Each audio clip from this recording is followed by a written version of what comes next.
Saludos amigos y bienvenidos a su espacio Conversando con el Doctor.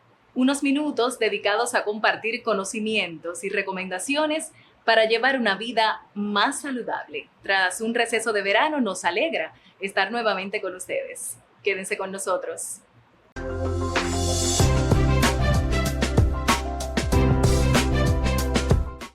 En el complejo escenario epidemiológico que con frecuencia nos afecta, existen algunas dolencias ya conocidas que durante años hemos aprendido a lidiar con ellas y otras que han sido eventuales, como la COVID-19. Hoy vamos a tratar acerca de los aspectos más importantes de una enfermedad viral que se reporta por primera vez a lo largo y ancho del país, la fiebre de Oropouche. Acompáñenos.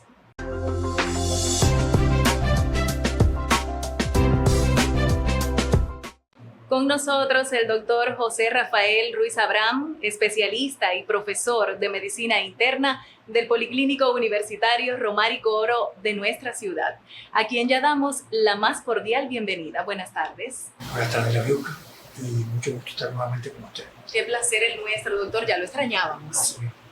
Doctor, para entrar en materia, ¿qué es la fiebre de Oropouche? La fiebre de Oropouche es una enfermedad viral aguda producida por un arbovirus, o sea, son tipos de virus que se transmiten a través de la picadura de insectos que se alimentan de sangre. No es una enfermedad nueva, aunque sí en nuestro país es primera vez que tenemos este tipo de patología. Se detectó por primera vez en 1955 en Trinidad y Tobago, en un sitio llamado Vegas de Oropouche, de ahí viene el nombre de la enfermedad, cuando un trabajador forestal padeció un cuadro febril muy parecido al dengue, y en ese momento se reporta como la primera vez que se detectó esta enfermedad. Durante años el Oropouche se expandió por toda la vasta cuenca amazónica y más recientemente también se expandió a algunos países del Caribe, algunas islas del Caribe, hasta que finalmente el año pasado pues se reportó por primera vez en nuestro país. ¿Cómo se adquiere la enfermedad, doctor? El Oropouche es una zoonosis, o sea, una enfermedad primaria de los animales y que puede transmitirse al hombre a través del vector, en este caso los mosquitos o algunas especies de jejenes. En el ambiente selvático hay algunos animales que son reservorios naturales del virus de Oropouche, como por ejemplo el oso perezoso, los monos, varias especies de monos y otros mamíferos. En estas condiciones, lo que pasa generalmente es que el mosquito lleva el virus del animal enfermo al hombre. Eso ocurre en la selva. En la ciudad, el mecanismo tiene otras características. En el ambiente urbano, como te decía Lariusca, sucede de otra manera. No es necesario que exista un animal como fuente primaria del virus, sino que el mosquito o el jején puede transmitir, o sea, llevar la enfermedad de un paciente enfermo a un paciente sano a través de la picadura. El vector más importante en la transmisión del Oropouche es una especie de jején, aunque también el mosquito Culex, que es diferente a la Aedes aegypti, también transmite este virus y genera el brote de la enfermedad. Doctor, ¿y cómo evolucionan estos pacientes con la fiebre de Oropouche? Una vez producida la picadura infectante, la yuca, el virus penetra la sangre del paciente sano. En un promedio de 5 a 7 días es que comienzan a aparecer los primeros síntomas de la enfermedad, que nos recuerdan mucho al dengue clásico no complicado. O sea, no es un evento generalmente de gravedad. En la inmensa mayoría de los casos es un cuadro muy similar al dengue común. O sea, nada de gravedad. Doctor, ¿y cuáles serían los síntomas principales? Como te decía Lariusca, los síntomas, el cuadro clínico de esta enfermedad es muy parecido al dengue común. Vamos a ver en pantalla cuáles son estos síntomas. Principales síntomas de la fiebre de Oropouche: dolor de cabeza, que puede llegar a ser intenso; la fiebre de aparición súbita, que también puede ser elevada; dolores musculares, articulares y retrooculares; náuseas o vómitos; mareos, escalofrío y sensibilidad a la luz. Este cuadro que hemos descrito puede llegar a la semana o un poquito más, en realidad. Pero habitualmente no pasa de estos síntomas que hemos mencionado. Solamente en personas que tienen un sistema inmunológico ineficiente, la enfermedad puede complicarse o puede evolucionar más tórpidamente a través de recaídas y otros importantes aspectos que se ven afortunadamente muy pocas veces. ¿Cuáles serían las complicaciones, doctor, en personas con esta enfermedad? Aunque no es una complicación en sí, la fiebre de Lopouche tiene una característica poco común en las virosis agudas y son las llamadas recaídas del Lopouche. Eso consiste en que la persona, una vez que ya aparentemente está venciendo el cuadro agudo, que ya se han desaparecido prácticamente todos los síntomas, pues muchas de estas personas recaen con los síntomas iniciales. Y se dice que estas recaídas, que duran 3 o 4 días más, pueden suceder hasta 2 y 3 veces en el periodo de un mes de evolución. O sea, no es frecuente en las virosis agudas que las personas, una vez ya en rumbo a la erradicación de los síntomas, vuelvan hacia atrás. Esto se ve mucho en el Lopouche. Según algunos estudios, esta recaída tiene su origen en varios factores. El primero de ellos es que se producen con más frecuencia en personas con un sistema inmune que es poco eficiente, o sea, con un sistema inmune debilitado. También se habla de reinfecciones e incluso de algunas mutaciones del virus. Pero bueno, lo más importante es que sucede cuando el sistema inmune no es lo suficientemente eficaz para controlar la enfermedad. Complicaciones como tal, el Lopouche se mencionan pocas. La más frecuente de ellas es la meningoencefalitis, sobre todo una encefalitis viral a punto de partida del virus de Lopouche. También se habla del síndrome de Guillain-Barré y en algunos casos algunos eventos hemorrágicos. Pero esas complicaciones son muy raras en esta enfermedad.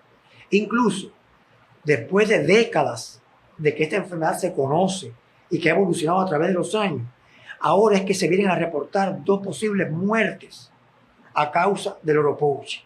En Brasil, en el tratado de 2 mujeres jóvenes que murieron y se le aisló este virus.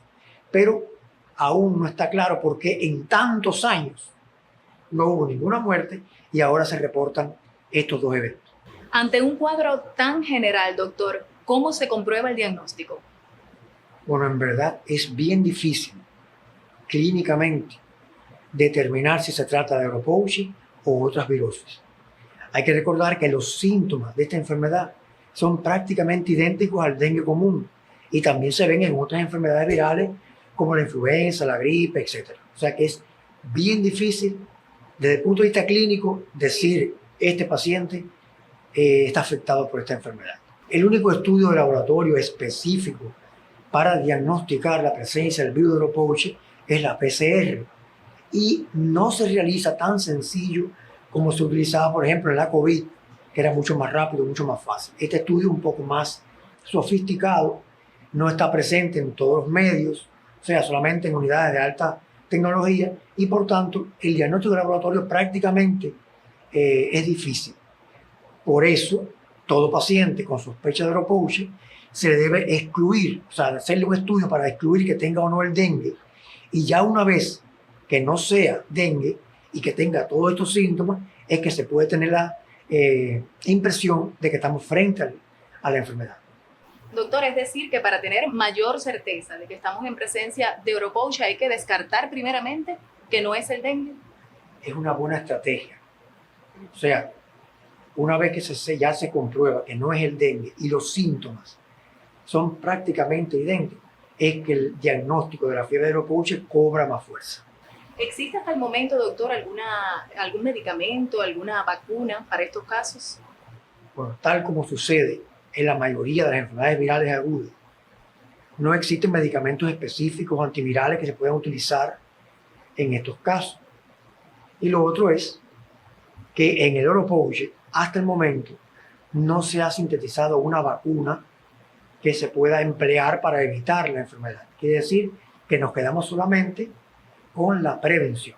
¿Cómo podemos prevenir el contagio, doctor? Las medidas de prevención a escala social, familiar y personal de la fiebre del Opouche son prácticamente idénticas a las que ya sabemos son útiles en la prevención del dengue y otras arbovirosis. Es necesario tener presente que el Opouche no se transmite de persona a persona, sino que el contagio es a través del vector y por tanto la prevención se basa en la erradicación del vector, que recordamos son algunos genes y el mosquito Culex, y evitar la picadura del vector. O sea, erradicar los criaderos, de todas maneras que ya sabemos, y también evitar las picaduras con repelente, con ropa, con mosquiteros, sobre todo en lugares donde hay muchas poblaciones de mosquitos. Esa es la característica fundamental en la prevención del Opouche, como ya habíamos dicho, no tiene un tratamiento específico, solo un tratamiento sintomático, paracetamol, dipirona, reposo, abundante líquido, pero ningún medicamento en específico. ¿Alguna consideración final, doctor, que desee compartir con los amigos? Sí, Layuca, la presencia de la fiebre del Opouche en nuestro país suma un problema más al de por sí complejo cuadro epidemiológico de estos tiempos. Para nadie es un secreto que circulan muchos casos de dengue, existen virosis inespecíficas, influenza, gripe, la COVID-19, que muchos creen que ya desapareció, todavía se ven casos, lo que no con la gravedad de aquellos tiempos, pero todavía circulan. Y todos estos casos tienen síntomas parecidos y eso complejiza la situación epidemiológica. Si a eso sumamos el deterioro de la higiene comunal de nuestro entorno, la abundancia de basureros, de aguas albañales, que facilitan la proliferación de los mosquitos que transmiten la enfermedad, evidentemente estamos frente a una situación bastante difícil y es necesario que cada persona en su ambiente familiar colabore dentro de lo posible para neutralizar estos focos de infección, aunque evidentemente el trabajo es de mucho mayor envergadura. Si no se toman esas medidas, esta enfermedad que hemos hablado hoy y todas las que tienen las mismas formas de propagación van a continuar en alza y van a seguir siendo grandes problemas. Doctor, gracias por habernos acompañado. Un placer. A ustedes, mis amigos de siempre, la invitación es a seguirnos en las redes sociales y a un nuevo encuentro de televisión dentro de 15 días para juntos compartir interesantes temas médicos y de salud. Aquí, conversando con el doctor. Hasta la próxima.